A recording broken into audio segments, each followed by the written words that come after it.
Hello, my friend. Welcome back to English Practice House. I am John, and today is day 3 of our 30-day journey together.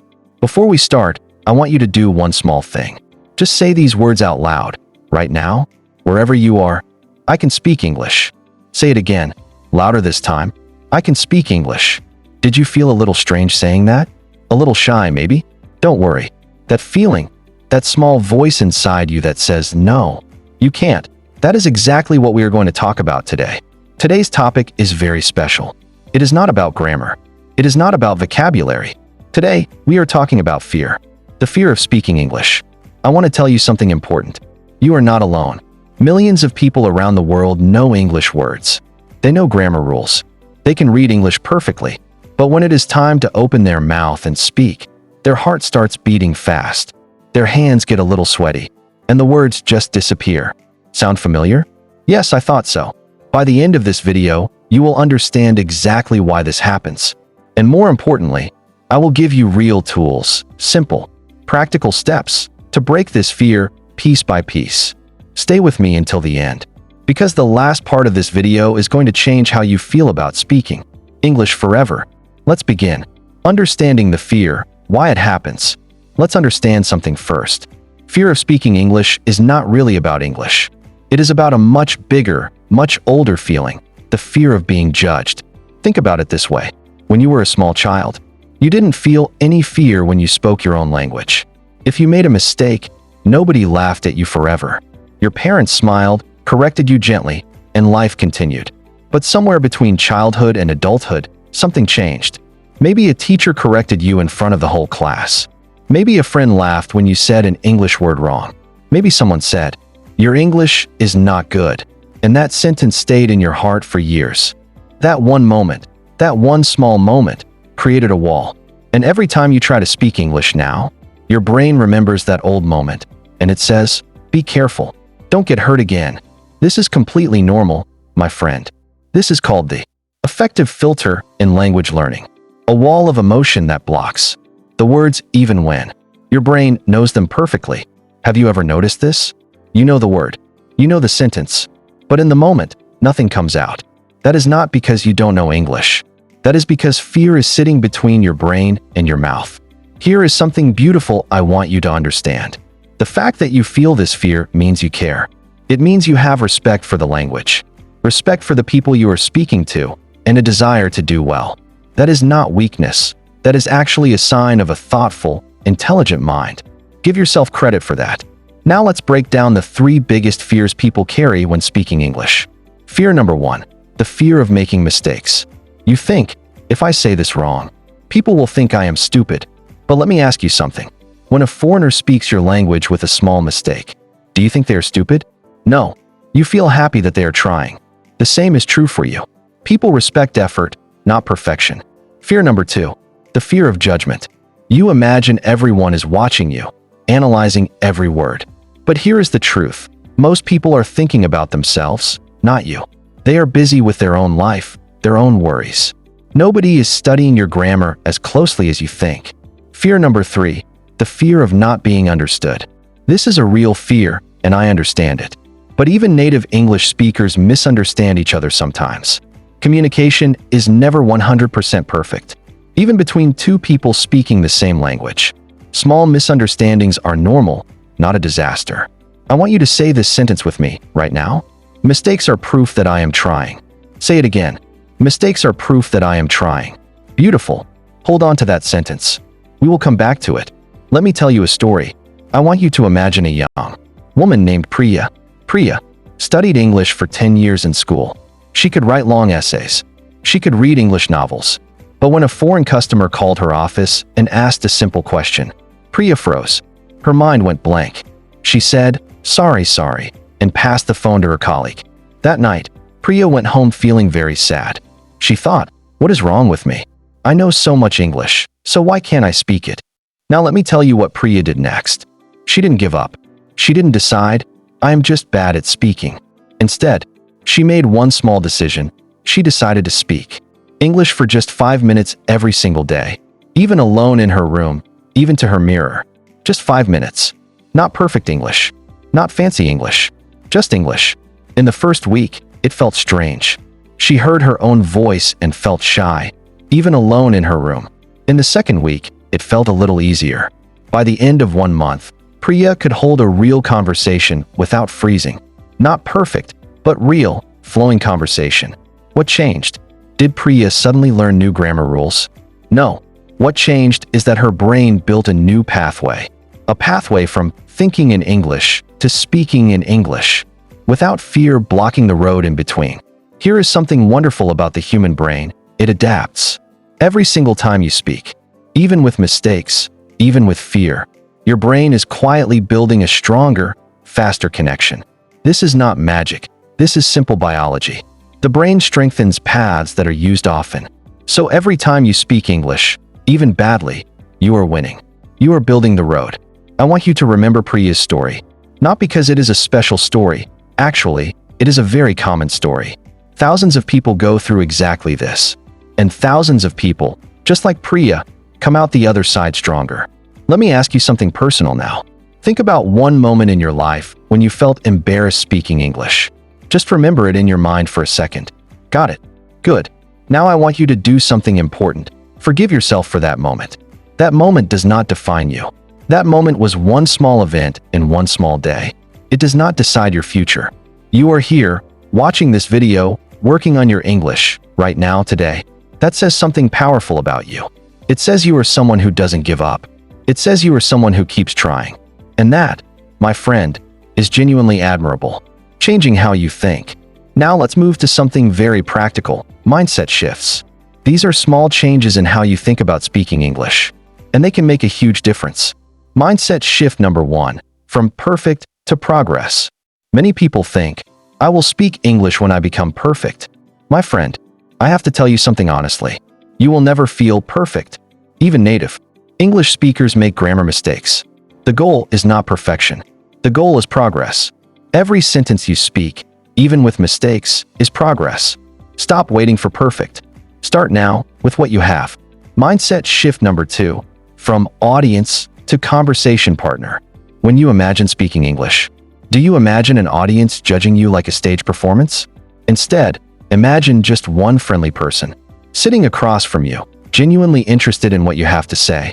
This small change in imagination reduces fear dramatically. You are not performing. You are just talking to one person, like a friend. Mindset shift number 3, from my accent is bad to my accent is my identity. So many students tell me, John, my accent is not good. Let me tell you something. Accent is not a mistake. Accent is part of who you are. The most successful, most respected English speakers around the world, business leaders, scientists, doctors, many of them have strong accents from their home country. Nobody thinks less of them. Your accent shows that you know more than one language, more than one culture. That is something to be proud of, not something to hide. Mindset shift number 4, from silence is safe to silence is expensive. Many people think staying silent protects them from embarrassment. But silence has a cost too, a bigger cost.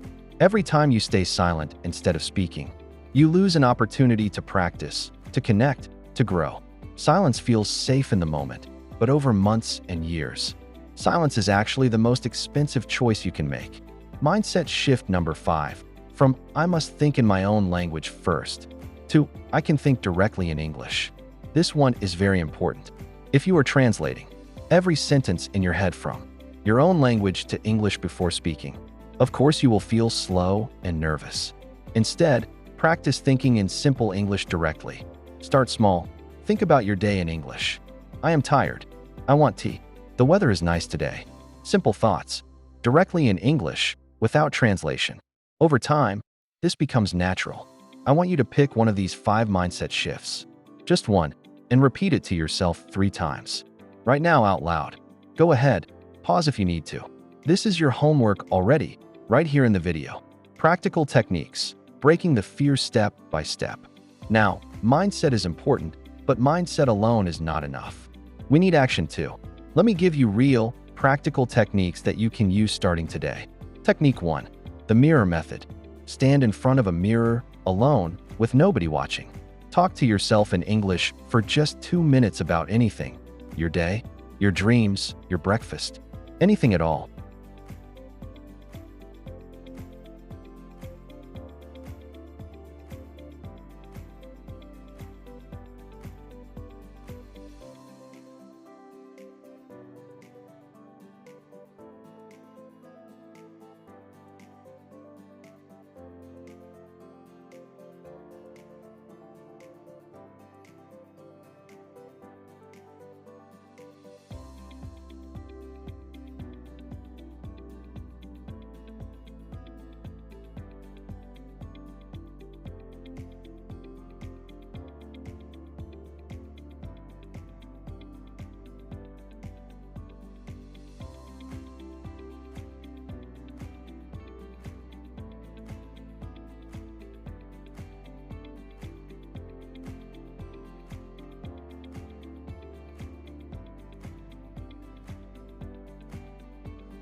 Technique 2. The shadowing method.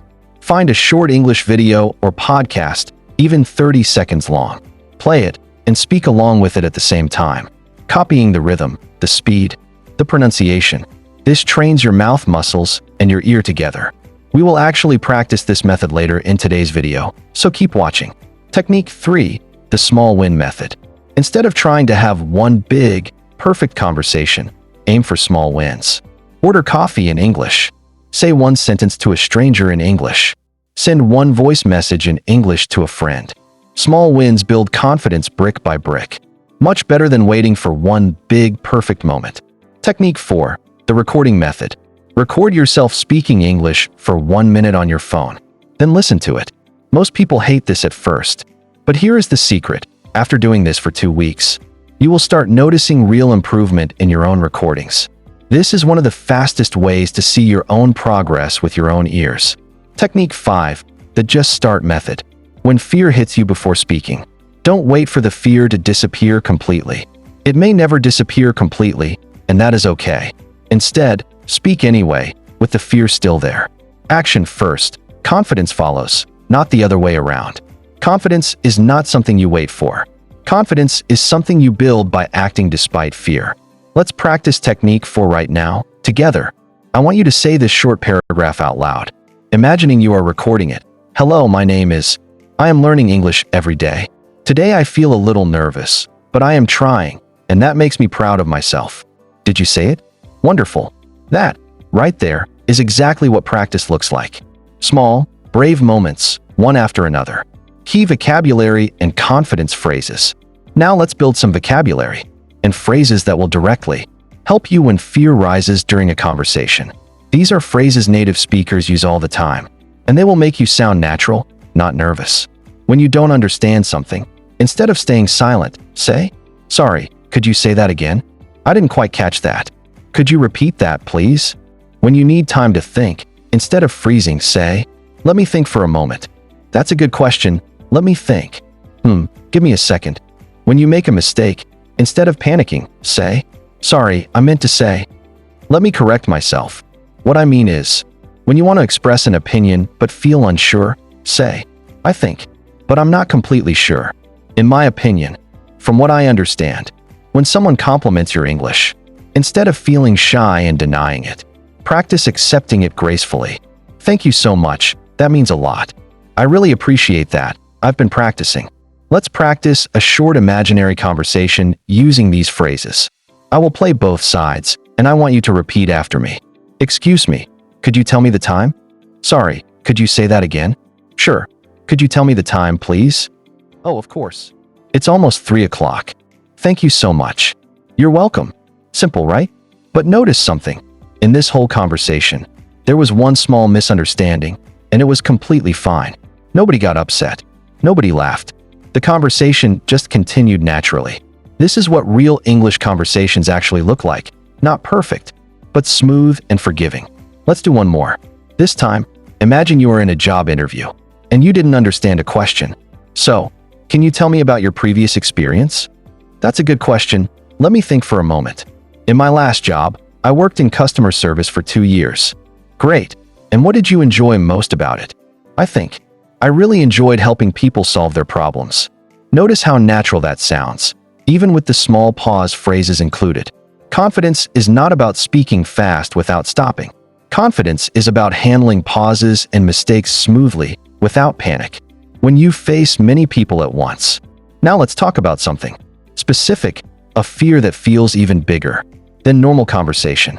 What happens when you must speak English in front of many people at once? A classroom, a meeting, a stage, a group of strangers, all looking at you? This fear is real, and it is different from one-on-one fear. So let's understand it properly. When you speak to one person, your brain treats it like a conversation. But when you speak to many people at once, your brain treats it like danger, like you are standing alone, exposed, being watched from every direction. This is an old survival instinct, going back thousands of years. Your body is not trying to embarrass you. Your body is trying to protect you. That is why your heart beats fast and your hands feel cold. It is not weakness. It is biology. So here is what actually helps, step by step. Step 1. Pick one friendly face. When you look at a whole group, it feels overwhelming. Too many eyes at once. Instead, find one person in the group who looks kind, relaxed, or interested, and speak mainly to that one person. Your brain calms down immediately, because now it feels like a normal conversation again, not a crowd. Step 3. Prepare your first 2 sentences only. You don't need your whole speech memorized. Most fear happens in the first 10 seconds. So prepare only your opening 2 sentences perfectly. Once you say those 2 sentences out loud, your voice warms up, your fear reduces, and the rest becomes much easier naturally. Step 4. Accept that your voice may shake, and speak anyway. Many people wait for their voice to feel steady before speaking, but the voice often becomes steady only after you start, not before. So don't wait for calm. Speak, even with a shaking voice, and calm will follow within the first minute. Step 5. Remember, the audience wants you to succeed. This is important.